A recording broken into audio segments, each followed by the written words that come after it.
Arrest பண்ணி உள்ள வச்சிருக்கிறாங்க. ஃபர்ஸ்ட் விஜயை பேசிட்டு அதுக்கப்புறம் சீமானுக்கு வரலாம்.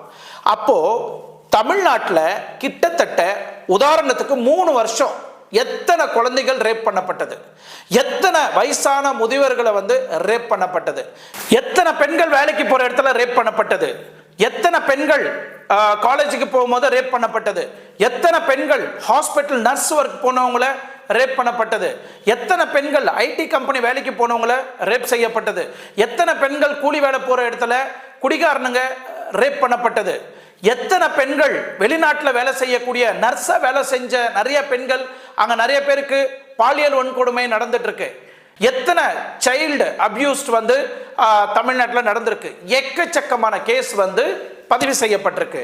ஃபார் எக்ஸாம்பிள் உதாரணத்துக்கு national crime records bureau NCRB record பிரகாரம் கிட்டத்தட்ட